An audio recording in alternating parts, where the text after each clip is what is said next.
And the Joey Jones Show continues from Mugshots Grill and Bar on Airport Boulevard. Our South Alabama trivia. How many penalties have we had in the last 2 games? The answer is 5. 2 against Texas State, 3 against Arkansas State. And we always talk about penalties, Coach, and the fact that we've been reducing those.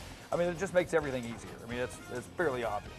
That's what I'm so pleased about with this team, the discipline that we're playing with the lack of penalties, lack of turnovers. And last year, that was not the case. And so we're playing smart football right now, and real pleased with that, because that's going to keep you in games right there for sure. Absolutely. All right, we're going to talk about Navy's defense right now. We're going to focus on that offense and the triple option. I'm going to ask you all those questions that you fielded all week long. But let's talk about their defense, because not a lot of people talk about that side of the ball. And what can we expect from these guys? They're a little smaller team up front than most teams we play, but extremely strong and quick. They run an odd front. They run a nose guard on our center and play 2 inside guys, inside shade on our tackles. They bring a lot of edge pressure, but they're pretty constant in what they do. They don't do a lot, but they play really good fundamental defense. Well, and the other thing, too, is because they're Naval Academy, discipline is, it's not like they're an undisciplined team. They know how to be disciplined, so that's tough to play against. It is, and they do the right things, and they make the right reads, and so one thing I've learned, kind of watching them on film, is you've got to earn your touchdowns, and they're going to give you, some 5-yard throws, and they'll give you some 4- and 5-yard runs, but they believe that you can't do that all the way down the field, and that's what you got to do, is be able to punch them all in the end zone. And they don't seem to be more vulnerable to the run or the pass. It's not like we can do this consistently. They're pretty solid both ways. They are. They're front, like I say, they don't chase ghosts. In other words, you can't have a fake and then they start running and then you really get them on a trick play or whatever. They're going to play sound up front, and defensively in the secondary, they're going to play deep enough to where you keep everything in front of them. And so give you those 5- and 8-yard passes, and so that's what they do. And let's talk about how their offense is actually going to affect our offense, because they're so concerned with ball control and so good with ball control offensively that for us offensively, we got to treat every possession as gold, because we may not get a whole lot. That's right, and they do a pretty good job of the amount of times they have the ball as to the times they score. They really do a good job of scoring, and for us, I think, is obviously no 3 and outs. We need to limit those. We need to move the ball down the field, and we got to score touchdowns. I think that in our game planning this week, we really worked hard our red zone area, we get inside the 25. Punching the ball in the end zone and scoring a touchdown. That's going to be critical. Whether it's Navy or whoever you play coming off a bye week, is there that danger of over-preparing because you're used to having that 1 week and now you've got 2?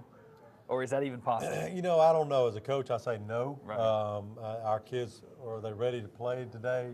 Probably yes, because they've been practicing so long for this game.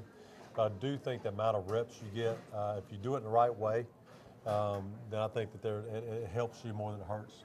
And for us offensively today, too, if we can jump on them early, we've seen what we can do with Tulane, for example, Kent State, same way. We jump on them early, and that just makes life tremendously easier. And let's face it, we hadn't really had the best of first halves on offense in the last 2 or 3 weeks, and played well in a lot of second halves coming back. But we got to play well early in this game. There's no doubt about it. Our offensive staff knows that. Our players know that.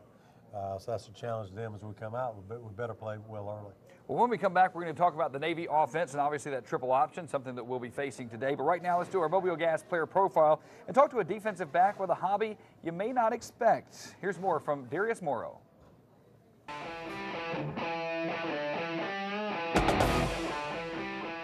It's more organized. It's way more organized than it is in junior college. It's competition-wise, it's tit for tat, because guys I played with Cordell Patterson, that's at Minnesota Vikings now, Kimbrell Tompkins.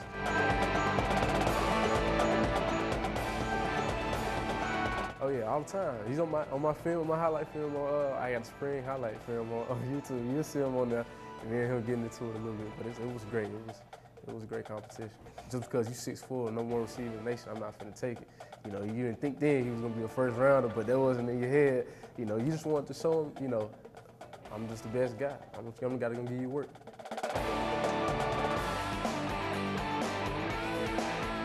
He was shaky about it, but he knew that we were responsible guys and we wouldn't do anything that would jeopardize football. It was first.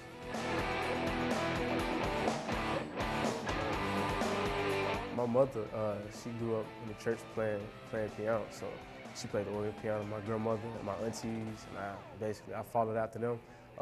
Poetry, I fell into that. I actually did that in my junior year in high school.